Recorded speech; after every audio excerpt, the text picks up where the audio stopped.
मित्रों, एक बार भाग्य और बुद्धि में बहस हो गई। इसके लिए आपको कहानी सुननी होगी। एक बार भाग्य और बुद्धि में बहस हो गई। भाग्य ने गर्व से सिर उठाकर कहा, मैं बड़ा हूं। बुद्धि बोली, नहीं, मैं बड़ी हूं। बहस बहुत देर तक चलती रही। अंत में दोनों ने निर्णय किया कि बहस से समस्या का हल नहीं होगा, इसके लिए कुछ करके दिखाना चाहिए। तभी उन्हें खेत में काम करता एक किसान दिखाई पड़ा।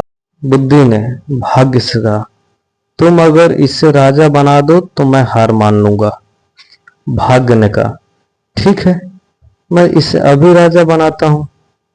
भाग्य किसान के पास पहुंचा तो उसने उसके खेतों में खड़े गेहूं की बालों मोतियों में भर गई। किसान ने एक बाल तोड़कर देखी तो उसमें मोती निकले। उसने दूसरी बाल तोड़ी तो उसमें भी मोती निकले। उसने मोती कभी देखे न थे। सोचा ये कंकड़ है। वो सिर पटक कर बैठ गया और बोला, हे भगवान, यह क्या हो गया? इन कंकड़ों का क्या करूं?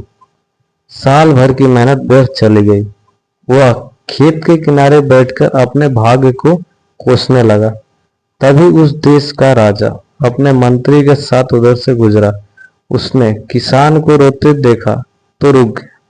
उसने किसान को रोने का कारण पूछा। किसान ने राजा को सब कुछ बता दिया। राजा ने खेत में घुसकर देखा तो यह देखकर आश्चर्य में पड़ गया कि उस खेत में मोती उगे हुए थे। राजा ने मंत्री को एक और बुलाकर कहा, क्यों ना हम अपनी राजकुमारी का विवाह इस किसान से कर दें। वो हमारी इकलौती संतान है। इस भाग्यशाली आदमी के साथ सुखी रहेगी। मंत्री ने भी राजा की हाँ में हाँ मिलाते हुए कहा, आपका विचार उत्तम है। अब राजा किसान से बोला, सुनो, तुम यह सारी फसल काटकर राजमहल में पहुंचा दो। उसके बाद हम तुम्हारी विवाह अपनी पुत्री से कर देंगे। वह बहुत सा धन भी देंगे। किसान तुरंत तैयार हो गया। इस तरह उसके खेत के सारे मोती राजमहल में पहुंच गए। यह देखकर बुद्धि मुस्कुराई तो भाग्य बोली, देखती रहो, यह राजा बनने ही वाला है। राजा ने अपने वचन का पालन किया। उसने निश्चित दिन अपनी पुत्री का विवाह उस किसान से कर दिया।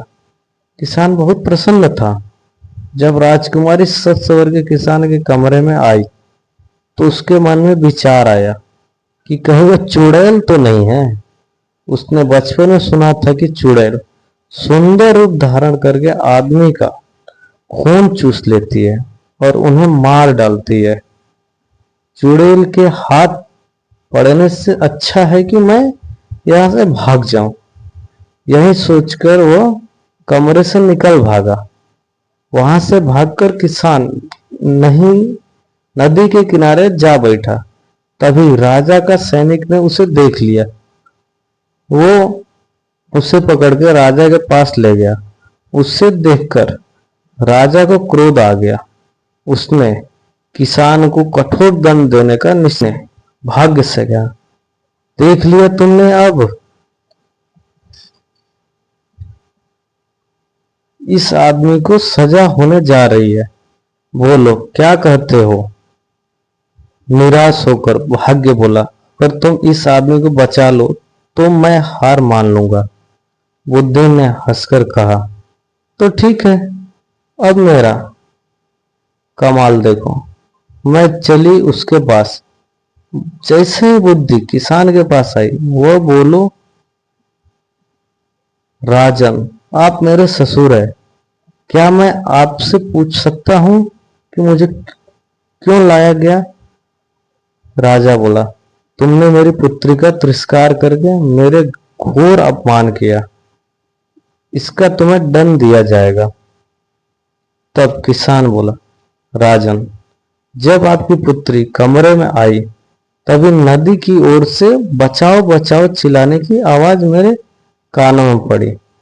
मैं अपने आप को रोक ना सका और उस आदमी को बचाने नदी पर चला गया था। अगर यह मेरा दोष है तो आप मुझे अवश्य दंड दे। किसान की बात सुनकर बहुत प्रसन्न हुआ राजा और गले से लगा लिया। वह बोला, हमारे बाद तुम ही इस देश के राजा बनोगे। तब बुद्धू ने मुस्कुराकर भाग की ओर देखा। भाग्य ने हंसकर कहा, मैं हार मानता हूं, तुम वास्तव में मुझसे बड़ी हो।